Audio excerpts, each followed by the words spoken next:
All right. Hello, everybody, and welcome to Let's Have Words. It's Sunday night, 8 p.m. Eastern Time, and that's when we do the show. For those of you that haven't tuned into, and I'm your host, Lara Samuels, by the way, those of you that have not tuned into Let's Have Words before, we broadcast on WWHR Internet Media every Sunday starting at 8 p.m. Eastern Time from Southern New Hampshire, and we are a talk show. And what we do on this show is basically, I like to say that we celebrate the art of conversation. So basically, what we do on this show is just converse. We talk. We have we have words, right? That's what we do. So there are essentially two types of shows, two general types of shows. One is a sort of shoot the breeze type of show, an open discussion type of show. And that's when I introduce a topic and I just, people call in or chat in. In other words, they come on to the show with their videos on and we have a discussion about a particular topic.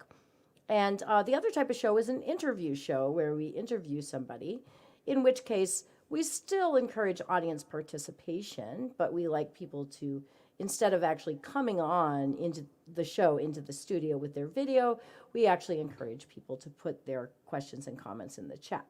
So that's the type of show we're going to do this evening. We're going to do an interview show where I'm going to introduce our guest pretty soon. We're going to be talking to somebody, and I'm going to be encouraging people just to put their questions and comments in the chat. But unfortunately, we will not have people actually come on to the show with their video. And one thing about Let's Have Words is you never know what topic is going to be discussed. We discuss different topics every week, ranging from politics to, economics to natural science to, music and art. So this week, I'm very excited to announce that we will be kicking off with this show with our guest, who I will introduce in just a moment. We will be kicking off this a series, which we're calling our art series, where we will feature people who, are creative people that have some sort of,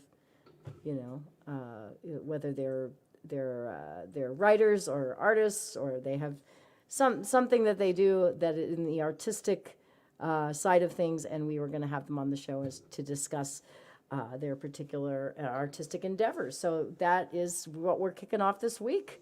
It's our art series. So it's not like it's going to be a regular thing. It's just going to happen every now and then. But this is the beginning of our art series. So Carla, who's going to be our guest, by the way. Oops, I said her name. Carla Sorensen, who's going to be our guest today, is kicking off our art series. So that's very exciting. Oh, there she is. She's here Hi. already. I didn't get to introduce you, so let me introduce you. All right. So Carla Sorensen is going to be our guest this week. Here she is. So she is a local playwright, among other things. She does a lot of other creative endeavors that we'll maybe discuss too. But she's a local playwright. She's based out of Lowell, Massachusetts. And she's not just a playwright, she's also heavily involved in community theater and sort of the collaborative aspect of it. She's worked for a long time with Merrimack Valley Playwrights and actually was the director of Merrimack Valley Playwrights, and also has been involved in image theater. And right now, you're involved in a Boston-based sort of cooperative theater organization, right? And it's called the Playwrights Platform, right? Yes, that's right. Can you hear me? Okay, Yeah, good. we can hear you. Yeah, all right, good. You never All right. know. Cool. So before we just start, I just Yeah. want to say hi. Hey, Mike. Mike's here Hi, with Mark. us. That's cool. So I just want to say that I am like Carl is driving the show tonight. Well, you know me. I like to drive. You're steering the wheel. I'm riding shotgun. All right. So, yeah, why don't we open with you talking about just some of your sort of collaborative things that you do with Merrimack Valley Playwrights and with this now with Playwrights Platform. Yeah, so both groups are groups that help playwrights and actors to hone their craft. You can write the greatest play in the world, but if it's just sitting in your drawer and nobody hears it, nobody sees it, and you don't get any feedback, it's not. Typically, it doesn't turn out to be a really great play. So you had mentioned before about how do you write a play, and one of the big parts about writing a play is to present it in front of some people and see what they think about it. Yeah. It's the same thing about music too. Sure. You can have it right in your head, but it's really important to get it out in front of the public. And music is also, and I'm involved in music too, but it's not solitary. Yeah. It's communicative. It's about the community. Sure. And with COVID, Yeah. everything's taken a hit. So I just want to mention. So I attended one of the Merrimack Valley Playwright critiques, and I thought it was intense as hell. Like Yeah. your your play, is that always how it goes? Like so somebody actually reads your play. So you have actors even that read your play, and then Yep. everybody sits around afterwards and discusses it. And my recollection is that people do not hold back. Like, you've got to be ready to have people really critique your play. It's not a support group. It's like we're gonna tell you what we think about this. It should be. It should be. Yeah. And sometimes, sometimes it's not. This happens in Yeah. any kind of, if you've got a songwriters group, or if you've got people who are short story writers. So you have to have, in the art world, you have to have a bit of a thick skin. Yeah, I would say so. And but there's also a way of giving good critique. And back in the day, gentle critique. well, it's good because you want it to be informative and helpful, but you also don't want it to be cruel. Yeah. And many years ago, I used to do a lot of watercolor painting, and I would go on these watercolor retreats and up in Maine on an island, and it was extraordinary. There's a play in it. I know there's a play in that. I'm surprised you haven't written it yet. No, really, because you lived and died through that ferry, which often stopped. Yeah. But we would paint all Thick day. skin. Yeah.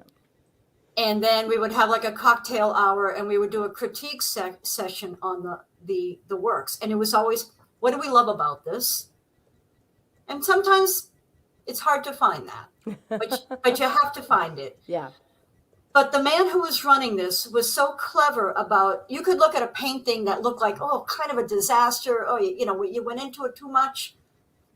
But he would be able to focus down on just a small part of that painting. Yeah. And it would be extraordinary. Yeah.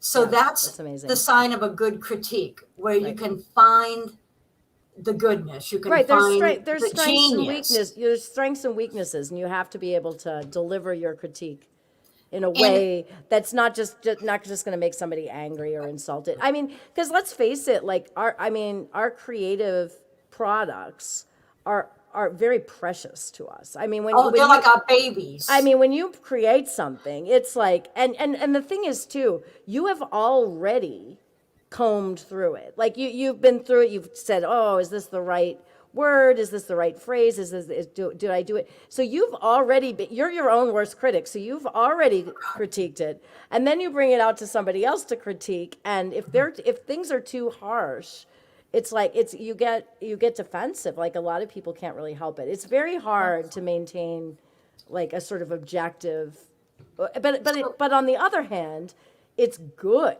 I mean, it's good. You can't please everyone, but you must please yourself. That's true. But it's also awesome to get other people's perspective, because there's things that you might not have seen. It's always nice to have another set of eyes. Right. It really is. And and you have to know your audience. Yeah. And often who's responding. Yeah. And it's often, as much as we try to, in these playwriting groups to tell the audience, to focus on what you like first, and then, focus Right. on the negative things. But The we also sandwich, the sandwich, good, bad, then good. but we Yeah. also have to talk to the playwright Yeah. about, you don't have to defend your work. Oh, okay. And Right. and all, opinions, they might be valid, but they're not all something that you have to Right. take into. And if you don't, it's very, very important, just like you were saying, to have the courage of your artistic convictions. Right. So if you have a vision, Yeah. know that vision, stick with that vision. Right. And yeah, you'll have people tell you that they've been offended. I had somebody email me that they were offended by a play that I wrote. And I was so happy because nobody else had been offended by it. And I was really disappointed. Because you set One out, person came through. you set out to offend. You were hoping to offend. No, I didn't. But no, I didn't. But because of the subject matter, Yes. I was. You were expecting to offend. I was expecting that somebody would be offended. So hey, there's Lois. hi guys. So, all right. So is just before we talk about, I want to talk about like your history of playwriting and stuff like that. Before we go there, so is Merrimack Valley Playwrights and this new venture that the Playwrights platform, are these similar groups? I mean, do they have a similar mission, or are they different? They're very similar missions. So Merrimack Valley Playwrights essentially shut down before the pandemic hit. Yeah. And I had run the group for 6 years, and it had been, so probably total of 8 years that the group was in existence. And I think a lot of these groups, they run their course a little bit.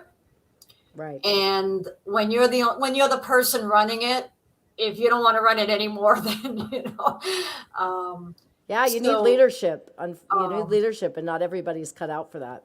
So nonetheless, there are other groups, and Playwrights platform is this is Playwrights platform 50th year in existence. Oh, wow! And so it is a playwright support group, also for actors. It's been around for 50 years. Unbelievable. Oh, so it's not just playwrights; it's actors. It's anybody involved in theater.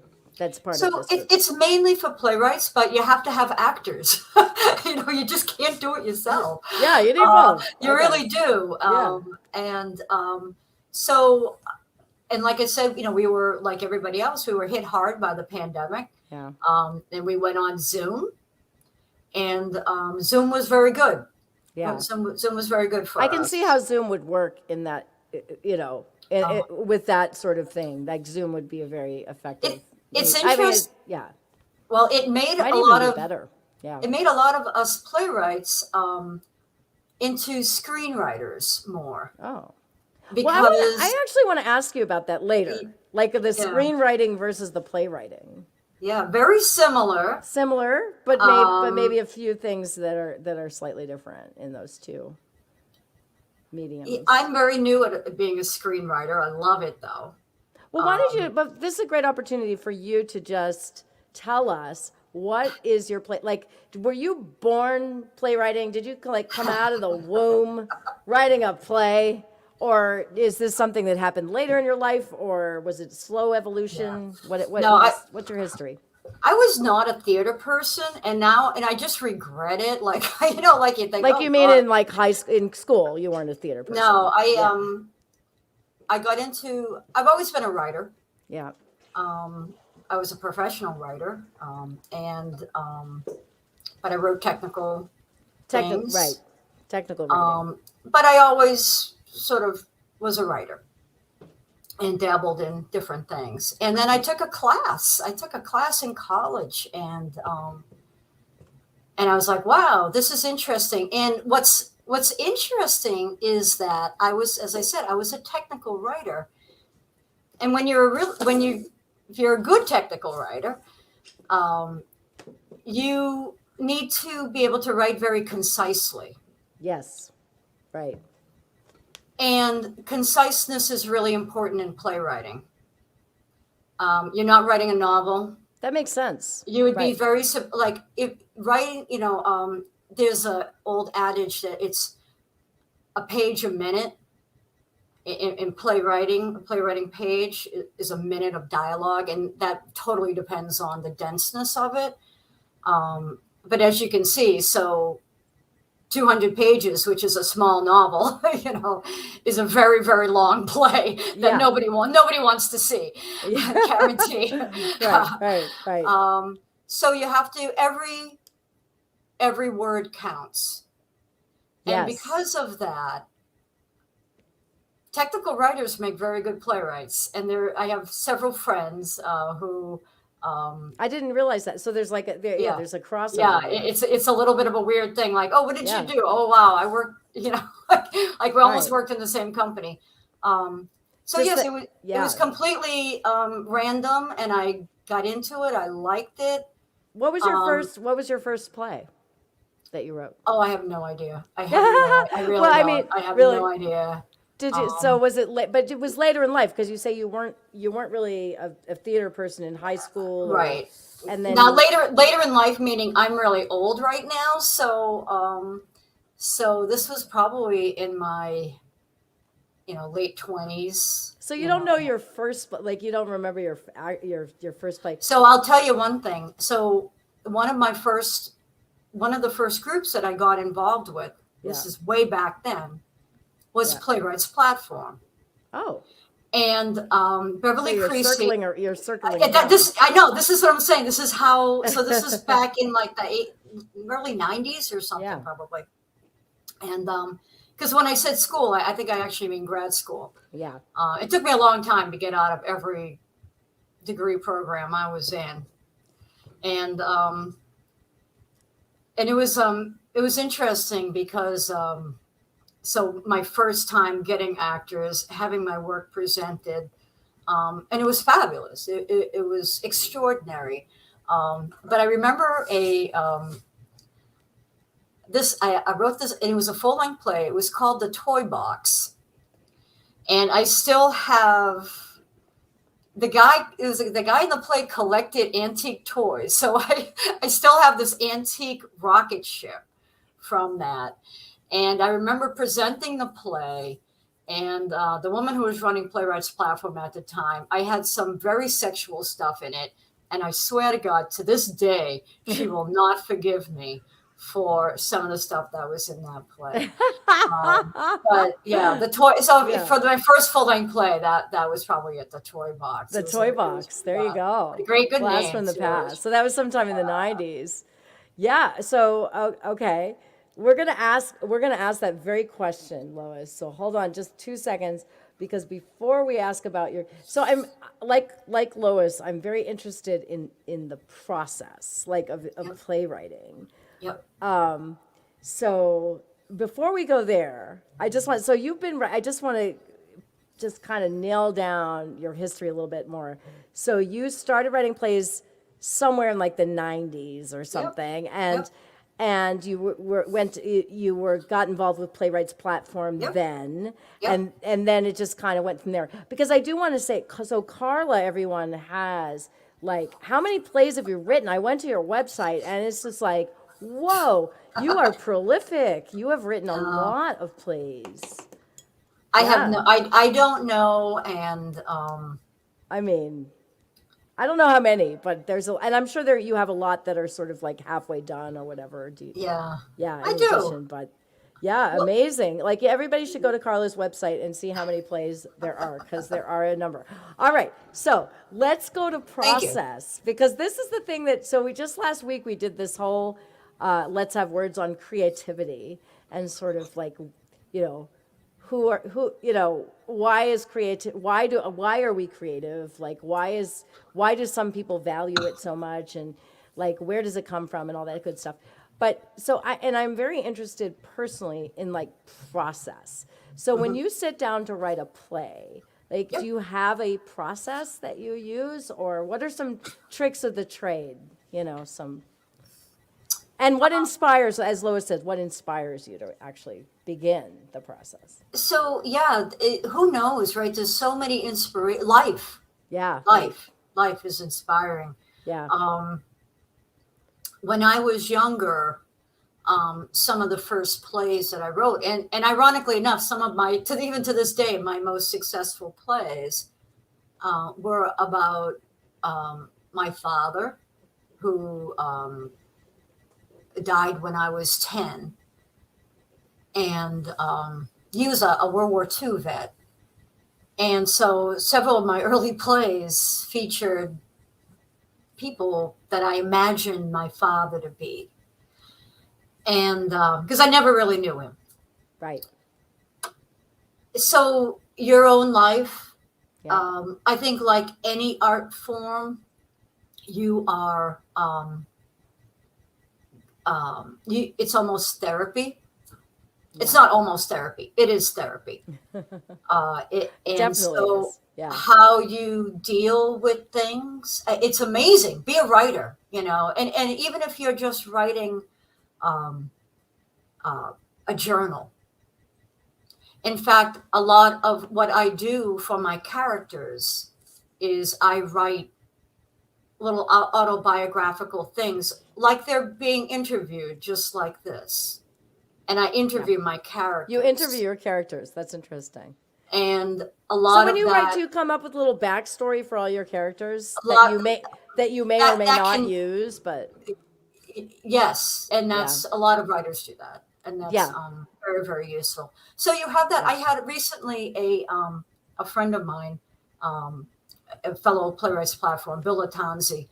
Um, he did a play about a couple meeting after on their first date after being the pandemic, and they taking off the masks and all that. It was a really lovely play. In fact, it's going to be in the Boston Theater Marathon this year, so it's an That's excellent awesome. play. Yeah. And I was inspired by that to write a different play about people coming together after being apart from the pandemic. And then also combining that with some personal things that were going on in my life and my friends' lives where their marriages were having difficulties. Yeah. Um, so so you have the pandemic, you have what's going on with your friends, you have something that you just saw, Yeah. and all of that can work into an idea for Right. a short play. That's sort of maybe a short one act. Yeah. For a longer play, in my opinion, you have to have something much deeper. There's got to be a bigger theme involved. Otherwise, why bother? Yeah. Why bother No, sitting around for 2 hours? I love. So we're gonna get into like the sort of, hopefully we're gonna get into the just theater in general. Like like the whole idea of a play is just so amazing to me. Just like the whole experience of attending a play or even being in a play is an amazing kind of a thing. And it's Yeah. one of the oldest art forms, Is right? that right? Well, it goes back to the Greeks, Yep. and some of the things that we think about that makes theater important. You go all the way back to Aristotle Yeah. and what he considered to be, Yeah. He had all kinds of like, and he was right though in a lot of opinions ways. about Like it. what Yeah. what makes a character, like if you want to look at like Oedipus, Oedipus Rex, what Yeah. makes Oedipus, why do we feel that catharsis with him? Like we see him destroy, we know the story and we see him destroying himself. Yeah. And yet we still feel that catharsis. We still Right. feel that and so it's amazing how thousands of years later, that human emotion is still the same. Right. It's how you create characters too, right? Like um, sometimes the best characters are the most troublesome characters. Um, Yeah. and like I said, I wrote a monologue recently featuring sort of a important character, but a character that is sort of relegated to like just sort of the backstory, as you say. Mm-hmm. And I thought about, well, what does she think about this whole story? There's a famous play. Well, of course, you've heard, Hamlet, right? Mm-hmm. Tom Stoppard wrote Hamlet from the point of view of Rosencrantz and Guildenstern, who are these two like just minor characters, and yet he wrote an incredible play around those characters. Right. Yeah. Because sometimes I feel that when you're the outsider looking in, Yeah. you can gain a really interesting perspective. Hmm. Sometimes, and I think that's the reason why a lot of artists, Yeah. writers, musicians are Black, Jewish, women. You know, we're when you're a little bit on the outside. People who feel like they're outsiders looking in. Mm-hmm. Interesting. The I know that I was just thinking recently. I was trying to to prepare for our interview. I was like trying to pinpoint how being at a play is different than watching something on TV. And like and I know it's totally different. And I thought, it's kind of like this was my like stoned thought. I thought it was sort of like being in virtual reality. Like you're there. Like you're part of the action. Like you're in the room, right? Wow. And so it has that feeling of you're involved. And when you have a screen in front of you, it's like a barrier. It's like you're watching it, you're not involved. And so I was wondering if that was part of like the play experience. Was this sort of like being there, like you're in the room, Right. Well, if you're not writing, if you're not thinking about that, then you're writing a movie. Yeah. Okay. Right. So when you write, you Right. think about that. I don't know if you think about it when you're writing, but it's just, so it's interesting you say that, because I almost think about the difference between when you're playing music live versus listening to music on the radio or a recording. Yeah, same thing, right? Exactly. Well, it is and it isn't. I think music can exist in both realms very well. You don't have to have the person in front of you. But if you do have that person in front of you, right, then it can be a magical experience, right? I mean, how many concerts do you remember when you went to when you were a kid? I remember seeing So exciting. Aerosmith Right. at the Boston Garden. Yes. Okay, I'm going to age myself. That's okay. 1976. Woo! It was my first concert. And we had taken the train down from Lowell to Boston. And we sat behind the stage. I could tell you everything that happened that night. Because a lot of things happened that night. But that, I can't tell you the first time I listened to, Rocks by Aerosmith. I don't know. But I remember every second of that concert because I was there.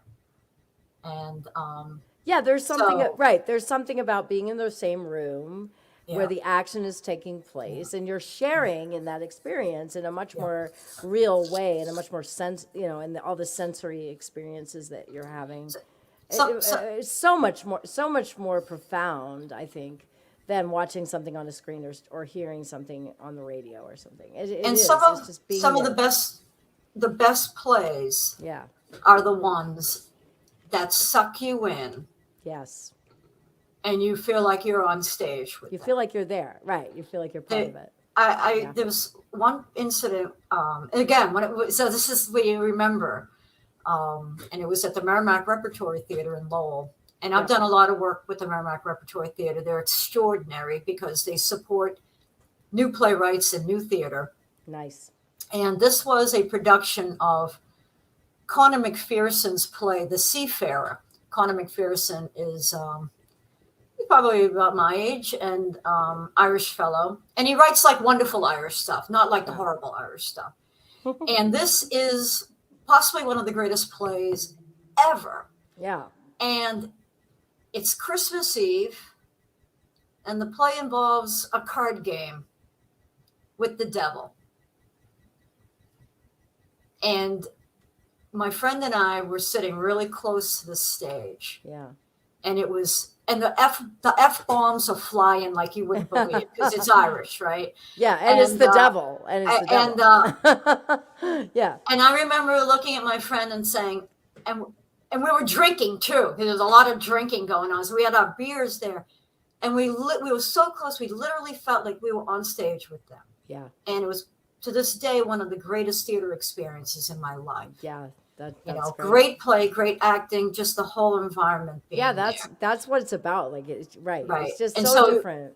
It's a magical experience. One of the nice things about the Merrimack Repertory Theater is that they are trying to reach out and do a lot of plays. God, I can't remember the play, but there was a play they did a few years back about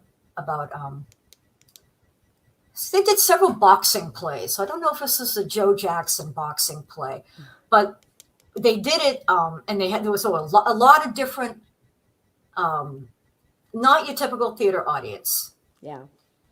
And I remember leaving after the show, and it was I had seen it many times, so I was very familiar with it. So I was listening to what people were saying. Right. And to hear young people of color too, especially, getting so excited about this play. Awesome.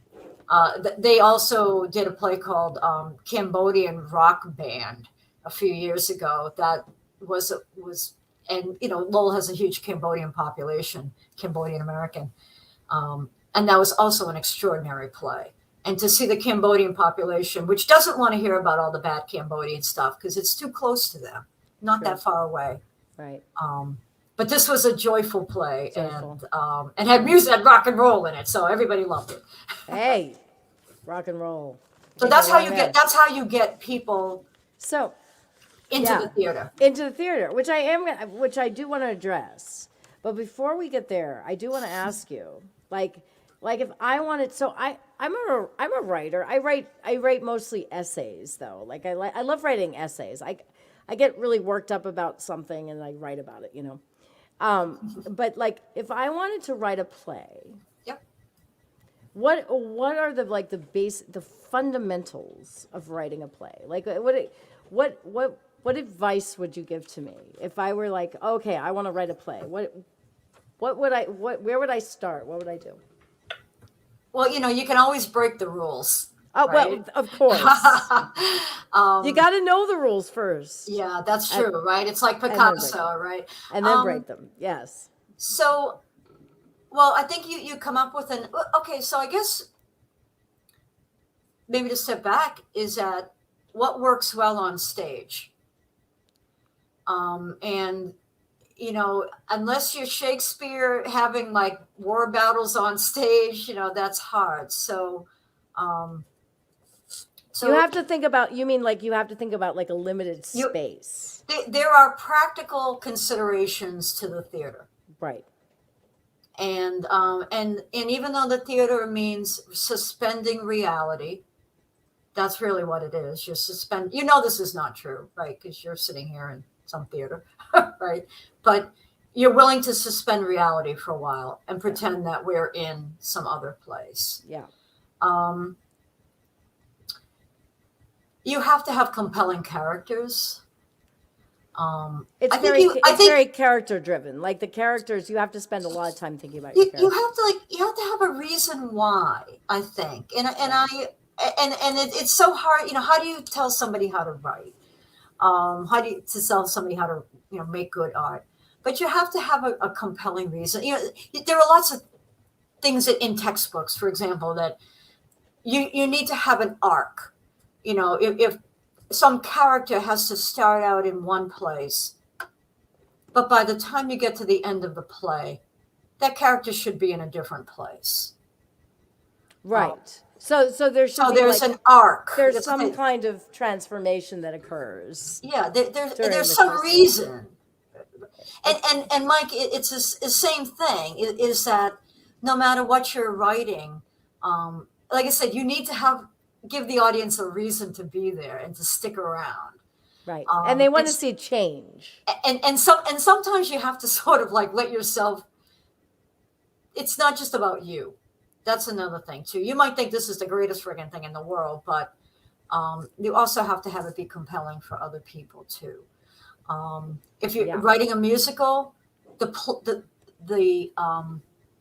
which I love to do, I have not done. I don't write songs. Seems like a but natural thing for you. I 'cause would you're a love. music I person, too. still keep talking to people about maybe writing stuff together. But the best musicals tell a story. Think about like Tommy. You know, he starts out at the very beginning. He's a child, and then by the time the it's done, where has he gone? You Yeah. know, and sometimes it's not a good place, but at least he went someplace, right? The wall. So sure, so it's character driven. You want to have a reason. Yeah. The arc. There's anybody who's a writer of anything, I highly recommend a book written by Sid Green. Sid Green wrote, I think it's just called Screenwriting, and it's a short book, but he talks about specifically in about writing, screenplays, but also just writing a good story. Yeah. And if you're not, I don't care how long it is, if it's a full length or something long, if you're not 10 minutes into the play, the musical, the movie, and the audience doesn't have some idea about where the audience has to have some idea about where you're going. If you don't, you got to engage people in that first 10 minutes. Right off the bat. Yeah. And if you do, and 10 minutes is a long time, actually. Right. 10 minutes is a long. I've written plays that also. Yeah, I mean, it's as I was saying before, the beauty of writing, creative writing, is you can deal with your demons. Yeah. Or other people's demons. There have been things that I have. You're always in there somewhere, right? When you're writing. Oh, yeah. Oh, God, yes. You're always in there somewhere. But it's also sometimes I have written plays specifically because I was trying to understand something.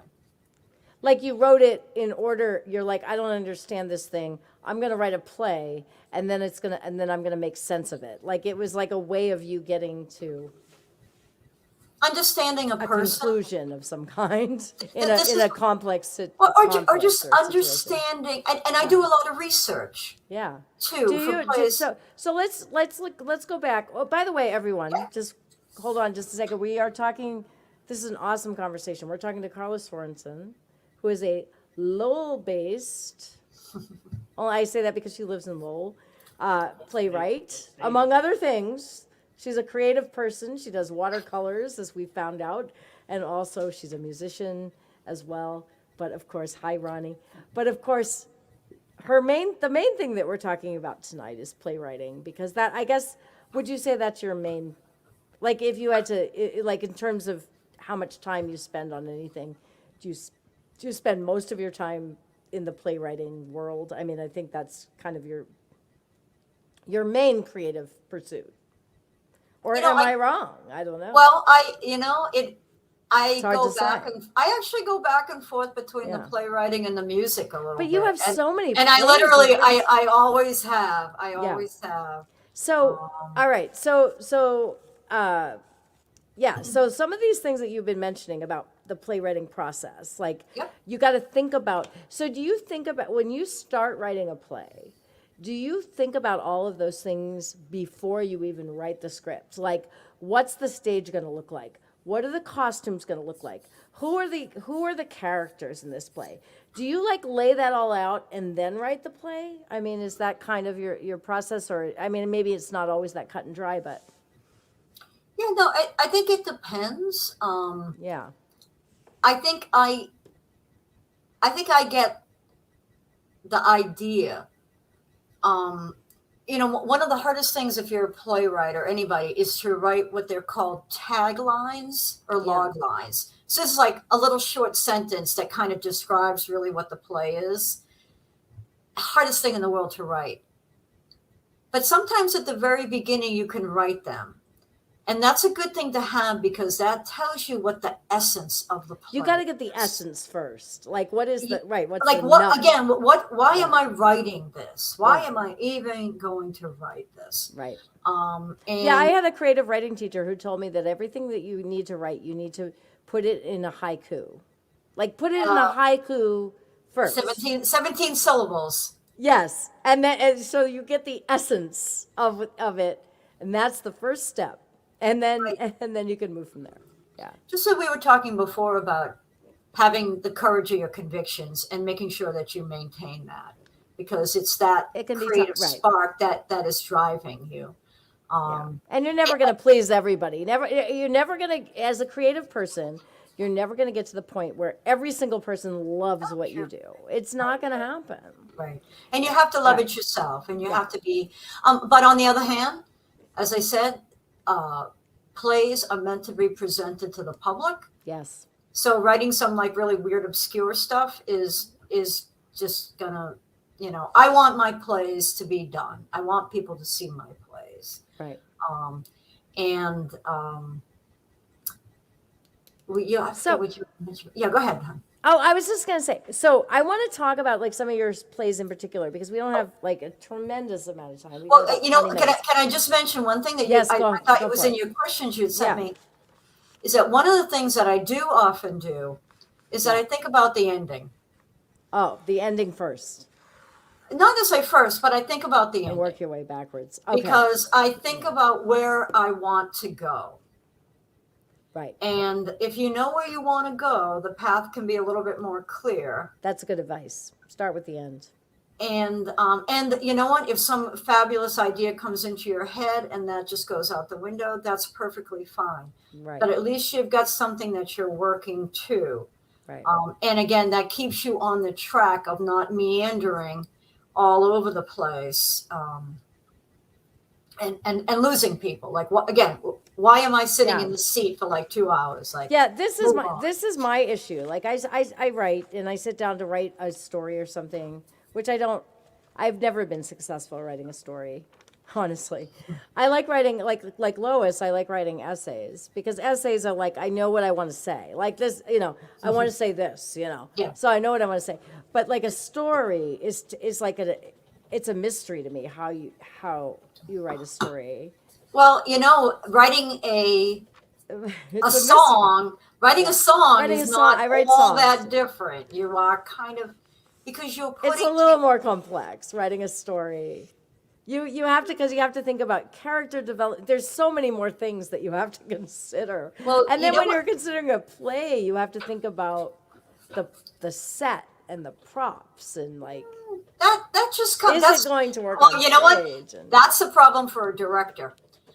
really, yeah. No, really. That's what people think. Like people say, "Oh, how am I going to do this?" And don't, like I said, Shakespeare years ago had wars on stage. Yeah. All you need to do is you are suspended your belief system. Yeah, I was going to say something else, but I totally forget now. That's okay. So I do want to ask you about some of your before the time we have left. I definitely want you to like just talk about some of your more recent plays and do a little talk about that. But why do you think? So I was just doing some like really lazy passive research and like according to like the National Endowment for the Arts and like people who, like these arts organizations, there's really not a huge percent of the population that goes to plays. Like I think the average is like maybe 15%, and it doesn't even change much across like age groups, And Yeah. so I'm wondering, like, because I'm wondering how we can if you have any ideas about how you can get more people to go see plays, because plays are freaking awesome. So Is it a financial issue? Is it what do you think? What do you think? no, I think it's that first of all, a lot of live performance has been hit, and it's not just the pandemic. You know, when I was going to college, I could go out every single night. I was living in Boston. I could go out every single night, see different bands every single night. It was an extraordinary time to be in Boston and the music scene. Yeah. And the art scene. Yeah. We would go, we didn't eat because we didn't have any money, right? So I'm telling you, we would plan our night around art openings. So we could go and eat. And somehow we'd always get free tickets to places. Like they would give them out in the colleges and we would go around and we would actually steal them. And just, but so, and also there were playwriting groups. This is before I was into playwriting. There's a group in New York called Naked Angels, and they did crazy, crazy stuff. You know, and even in Boston, one of my first, probably the first play I ever went to, my sister took me. My sister's 12 years older than me. God bless her. She exposed me to a lot of things. And I remember going to Boston. So I must have been about 15 years old. And we go out drinking. I'm not kidding. First you're 15. And I remember ordering a beer at some bar. Like I'm 15 then. Yeah. And then I think it was the lyric stage. So it was very early in their time. And the play was The Caretaker, which is a crazy play. And it was up in an attic off of Boylston Street. And I'm like, oh my God. And you were practically in the play. Like, this is the coolest damn thing. And you don't have that anymore. That doesn't You don't have anymore. any of those things anymore. What? So why have they gone away? Why have they gone away? Like I said, it's not just theater. It's so you're saying that there was more access to experiences like that, So and that access doesn't exist. What we need more of, and what we could easily do, is smaller theaters doing stuff. In fact, when I was running Merrimack Valley Playwrights, we had a program called pop-up plays. And it was called Theater Where You Least Expected It. And so we did like plays on like, bizarre places. And, you can do plays in bars and bookshops. And, you can do play anywhere, right? Anything like that. We did plays at the Hearing Room. Yeah. Yes, you did. Right. So we need more of that. Yeah. We need more small venues. And we, number one, need an audience. Yeah. And so what do you think? Who do you think is the audience for plays? Do you think that there's a class element to it, or, I mean, do you think that who goes to see plays? Is it mostly rich people, or is it mostly? I think it's people who are into educated people, or kids love plays. Yeah, that's true. Yeah, but because I used to do a lot of plays in bars. What can I say about all my friends? But I know for a fact that I introduced a lot of people to their first plays. That's awesome. By having plays in bars and in galleries and various places around Lowell that we would do it. Yeah. So your solution is just to have more theater, like it just needs to be and so many people. It needs to be around outdoors and like in wherever. I've done outdoor theater. It's in not bars good. and Not good. But bars can be good. Yeah. And but the thing about theater is sometimes theater is quiet. Yeah. I did a play. A friend of mine. We did a reading of her play. There's a space upstairs, the Worthen Cafe in Lowell, which is an infamous, famous place in Lowell. Yeah. And so there's a bar downstairs and there's a space upstairs. And unfortunately, it's also near the busiest fire station in Lowell. It's like every so often, you'd hear like the alarm go off. Yeah. So I think the answer is more. The answer is smaller places. Local. With a smaller price point. Yeah. the Plays answer, are generally expensive. I mean, you know, it you seems can to me. always get cheap theater tickets. You can Really? always get cheap, you know, you So, really, you can. all right. But if you are just doing, there is a couple of groups in Lowell. Speaking of Lowell, one group is called Balefire Productions. Oh, I know those people. Yeah. And they do, this Leo Jordan, and they do plays out of Gallery Z in Nice. Lowell. So that's a gallery, and they've made it into a nice little space. Yep. And again, it doesn't matter that you're not in an official theater. Right. And that brings in more people. And the people who start out going to those kind of small shows, they're going to be more likely to go to an MRT production, Merrimack Valley, Merrimack Right. Repertory Theater, If they enjoy the theater experience, they're going to be more because likely. people think, oh, you know, Yeah. it's the theater and it's not for me. And the theater is for everybody. Theater is for everybody. When Shakespeare Absolutely. was doing Shakespeare plays, Yes. it was outside. It was an open air theater. You could barely hear. They shouted their lines. It wasn't for the elite. It was right. It wasn't for the aristocrats necessarily. It was for the masses. Yes. I wish, yes. So just getting off that topic because we don't have much time left. I do want to talk about some of your plays. So, like, what is your most recent play that you wrote?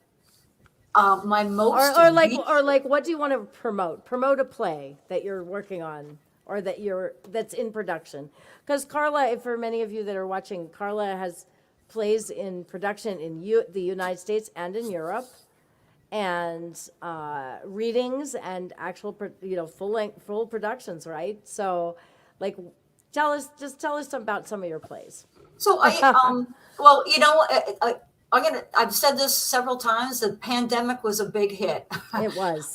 It was a great equalizer for a lot of playwrights. So, you know, the best playwrights got their work canceled, and so I have a play coming up. It's end of June, heading into July too.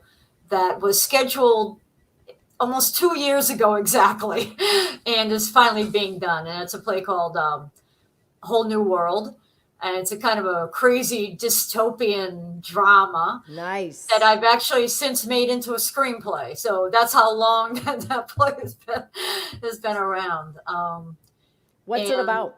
What's Whole New World about? It's about two. They're lovers. There's two gals, and they're in a situation where they might need to escape to save themselves, and they run into an old nemesis, and you know, drama ensues. It's the theater group that's doing it out in Washington State. The theme was, what would you do? And so one of the big things in this play is when confronted with something really strong, how do you react to it? Who do you save? Yourself first or somebody else? What's important to you? And this is in a dystopian future. You know, it might not be that far into the future, unfortunately. Dystopian present. I'm telling, and that's what's, you know, I'm not kidding you. But one of the scary things about being a writer is when things come true that you didn't really. You're like, wow, I didn't even think about this.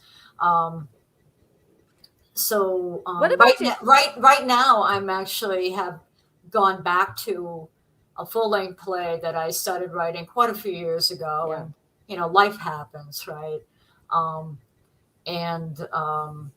That is about, it's an academic situation. So you've got a teacher in a university who is doesn't exactly play by the book, and also a young man who gets himself into trouble with some of the new rules regarding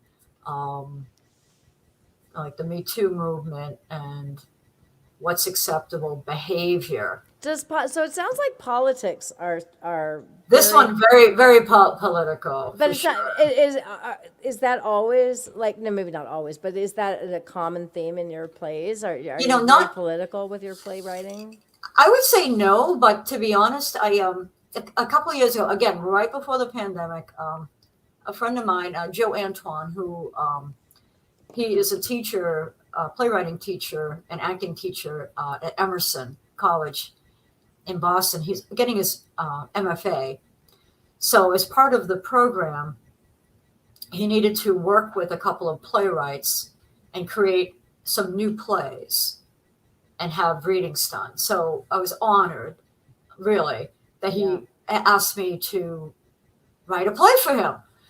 And he's like, the theme would be a social justice theme.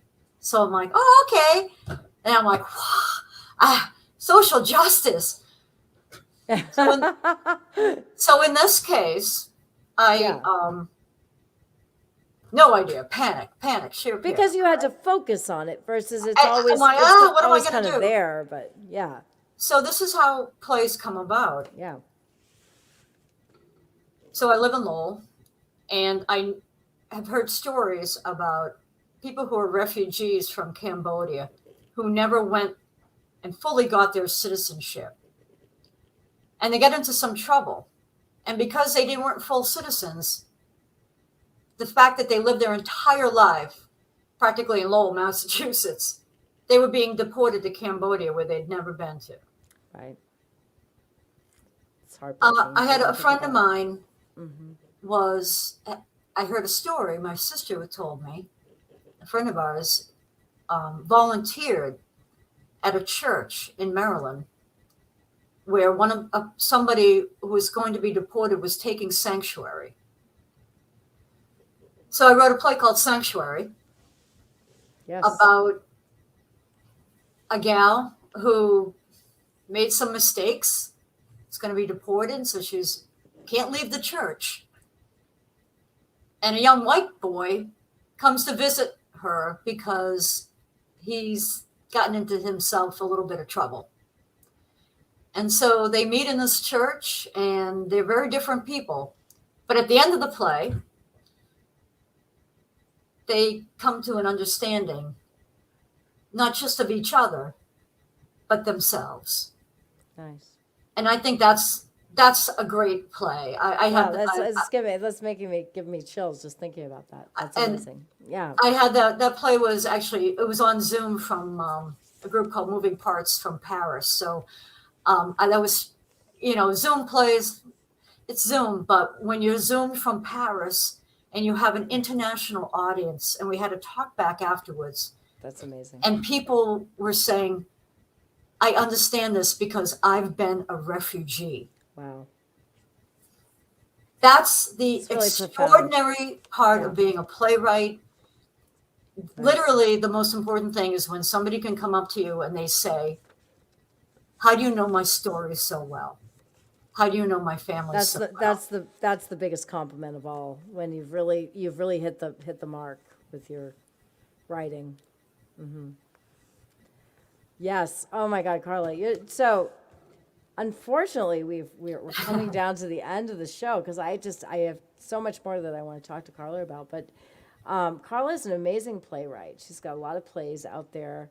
We talked about a couple of them, but if you go to her website, she's got a lot. Anything upcoming before we leave? Anything upcoming that you want to promote? Like something that we could go see? We could go see one of your plays, or? I have nothing of mine coming up soon. I am actually doing a lot of producing right now, producing other people's stuff. But Playwrights platform is going to be producing a play in the Boston Theater Marathon. This is May 1st. This is 50 plays that they do in one day. It's at the Boston Center for the Arts, the Calderwood. It's an extraordinary event. We're going to be producing one of those plays. Nice. And then about a month after that, Playwrights platform is going to have a production of our own plays too. So if you're interested in seeing some short plays, those are two great things to dip your foot in and Go see a social. play, people. Go see a Come on play. out. We got to get out. We got to get out. Go out and see a play. Yeah, and this Especially also, now, right? Get out of your right, friggin' houses. right. Yes.